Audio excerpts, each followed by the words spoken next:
So hello students, ठीक है। आज जिनका इम्पैक्ट पैरामीटर, आज के लेक्चर में जिनका इम्पैक्ट पैरामीटर छूट गया था, सो आज हम इम्पैक्ट पैरामीटर की बात करेंगे, ठीक है। सो इम्पैक्ट पैरामीटर को हम लोग किससे रिप्रेजेंट करते हैं? We represent with the letter b, ठीक है। So according to definition what is the impact parameter? So impact parameter is basically a perpendicular distance.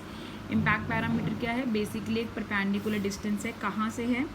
Centre of nucleus से, ठीक है। सेंटर ऑफ न्यूक्लियस से, ठीक है, उस रे का डिस्टेंस है जो रे क्या कर रही है, न्यूक्लियस से स्कैटर हो रही है, मतलब न्यूक्लियस की तरफ बढ़ रही थी, बट ये अल्फा रे है ना, ठीक है। रदरफोर्ड का एक्सपेरिमेंट ही है, ठीक है। जब रदरफोर्ड ने क्या बोला था, जब अल्फा रेज न्यूक्लियस की तरफ आती हैं तो अल्फा रेज भी पॉजिटिव होती है, न्यूक्लियस भी पॉजिटिव होता है, तो फोर्स ऑफ रिपल्शन के कारण वो क्या हो जाती हैं? डाइवेट हो जाती हैं अपने पाथ से, ठीक है। पाथ उनका ये था, पर अपने एक्चुअल पाथ से वो क्या हो गई? डाइवेट हो गई। सो दे डाइवेट फ्रॉम देयर पाथ, ठीक है।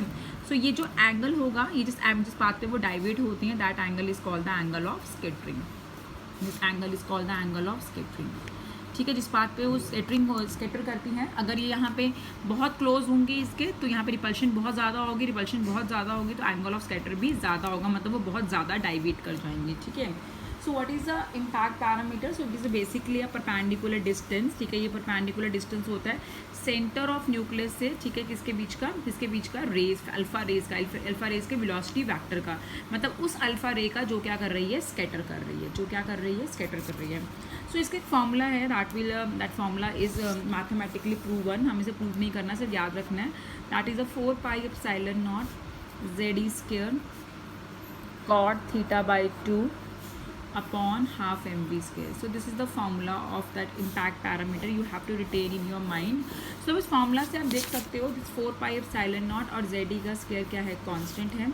सो बी क्या हो जाएगा? That will be directly proportional to cot theta by 2, but it is inversely proportional to half M V square, ठीक है। So this half M V square is what? This half M V square is kinetic energy. तो अगर मैं second expression की बात करूँ, ये मेरा फर्स्ट एक्सप्रेशन है, इसकी बात बाद में करते हैं। अगर मैं सेकेंड एक्सप्रेशन की बात करूँ क्लास, तो आपके पास क्या आता है? यहाँ से मुझे क्या मिलता है?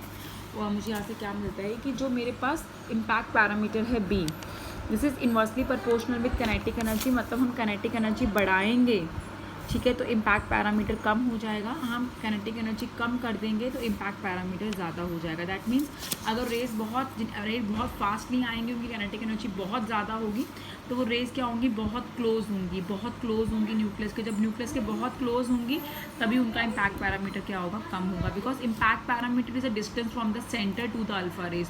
तो अल्फा रेज सेंटर के जितनी पास होंगी इम्पैक्ट पैरामीटर उतना ही कम होगा, ठीक है। और जब काइनेटिक एनर्जी ज़्यादा होगी तो इम्पैक्ट पैरामीटर कम होगा, पर जब काइनेटिक एनर्जी क्या हो जाएगी आपकी? काइनेटिक एनर्जी आपकी कम हो जाएगी, तो इम्पैक्ट पैरामीटर ज़्यादा हो जाएगा। Then that means then ray will be away.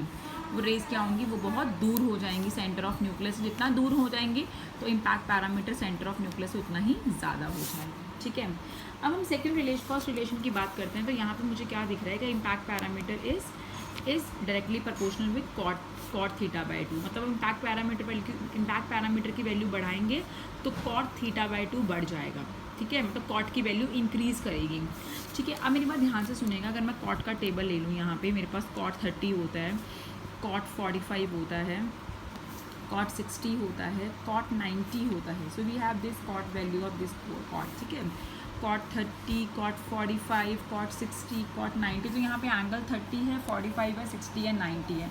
तो एंगल्स आर इंक्रीजिंग 30, 45, 60 एंड 90।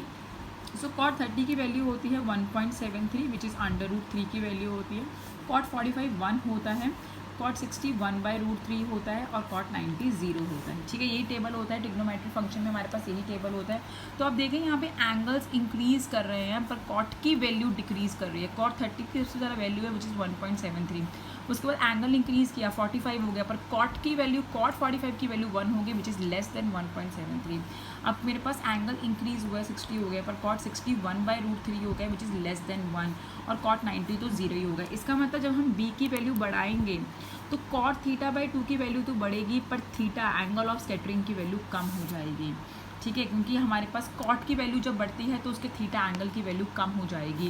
तो जब हम इम्पैक्ट पैरामीटर की वैल्यू बढ़ाएंगे तो कॉट थीटा बाई 2 की वैल्यू बढ़ेगी, पूरे कॉट की वैल्यू बढ़ेगी, पर उसमें जो एंगल होगा इस एंगल की वैल्यू कम हो जाएगी। ठीक है, इसका मतलब क्या होगा, like you have a nucleus over here.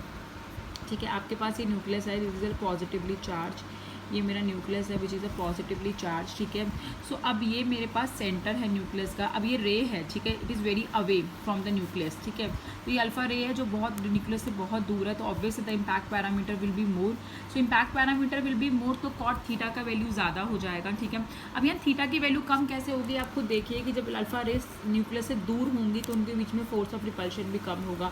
Force of repulsion भी कम होगा तो वो अपने, उसका एक्चुअल पाथ ये था, फोर्स ऑफ रिपल्शन कम होने के कारण वो अपने एक्चुअल पाथ से हल्का सा डाइवेट करेगी, बिल्कुल, क्योंकि फोर्स ऑफ रिपल्शन कम है यहाँ पे, तो उससे ज़्यादा अपने पाथ से ज़्यादा डाइवेट नहीं करना पड़ेगा, तो बिल्कुल हल्का सा डाइवेट की, तो यहाँ पे जो एंगल बना एंगल ऑफ स्कैटरिंग वो बहुत कम हो गया। दैट मीन्स यहाँ पे मेरा एंगल ऑफ स्कैटरिंग बहुत स्मॉल हो गया। तो यहाँ मेरा एंगल ऑफ स्कैटरिंग स्मॉल हो गया। ठीक है, और मेरा बी क्या था, बी लार्ज था। तो मतलब जब भी हमारे पास इम्पैक्ट पैरामीटर ज़्यादा होगा तो एंगल ऑफ स्कैटरिंग कम हो जाएगा। और अगर इसी में देखिए, अगर मेरे पास यहाँ पे क्या होता है, ये मेरा न्यूक्लियस होता, ठीक है, दिस इज़ माय न्यूक्लियस।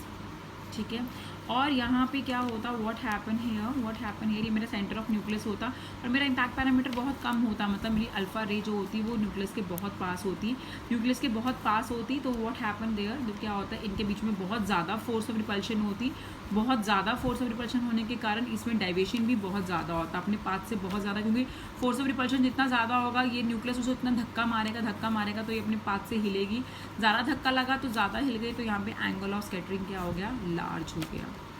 ठीक है, बहुत ज़्यादा अपने पास से डाइवेट कर जाएगी, बहुत ज़्यादा डाइवेट करेगी तो थीटा लार्ज हो जाएगा। मैं जाना ऐसे था, बिल्कुल ऐसे चली गई है, तो ये मेरे पास एंगल लार्ज हो गया और यहाँ पे बी की वैल्यू स्मॉल हो जाएगी। ठीक है, समझ, I hope the point is clear. तो यही this is about the impact parameter. इसमें एक और चीज़ है, ठीक है, द थिंग इज़ दैट कि अगर हम स्पेशल केस लें, स्पेशल केस में अगर मैं थीटा को 180 ले लेती हूँ, इफ़ आई टेक थीटा 180, तो इम्पैक्ट पैरामीटर की वैल्यू क्या होगी। ठीक है, तो मेरे पास बी हो जाएगा, यहाँ पे बी हो जाएगा 1/4 pi epsilon naught, that is a ZE² cot theta होता है, थीटा की जगह 180/2, नीचे आ जाएगा मेरे पास हाफ mv²। ठीक है, थीटा को 2 से कैंसिल करेंगे तो ये मेरे पास क्या आएगा, कॉट 90, तो ये क्या बनेगा 1/4 pi epsilon naught ZE² cot 90, cot 90 नीचे आ जाएगा हाफ mv², और कॉट 90 क्या होता है, 0, तो मेरे पास बी क्या हो जाएगा, 0। तो यहाँ पे इम्पैक्ट पैरामीटर 0 आ जाएगा। दैट मीन्स हम जब थीटा 180 होता है तो हम कौन सी रे लेते हैं, हम सेंटर ऑफ न्यूक्लियस की रे लेते हैं। कौन सी रे लेते हैं, सेंटर ऑफ, आपको याद है ना, थीटा 180 पे क्या होता है, जो रे सेंटर पे टक जाती है और वो टकरा के वापस आ जाती है। तो इम्पैक्ट पैरामीटर का डिस्टेंस भी हम सेंटर से मेजर कर रहे थे, और वो जो अल्फा रेज है वो भी सेंटर पे ही है, तो ऑब्वियसली बी क्या होगा, 0 होगा। तो बी 0 कब होगा, जब थीटा क्या होगा हमारे पास 180। So I hope all the points are clear about the impact parameter. तो आज जिन बच्चों का इम्पैक्ट पैरामीटर छूट गया था प्लीज़ वो इसे रिवाइज़ कर लें। ठीक है, प्लीज़ उसे रिवाइज़ कर लें अच्छे से, एक बार देख लें video, and still you have any doubt you can ask me at any time.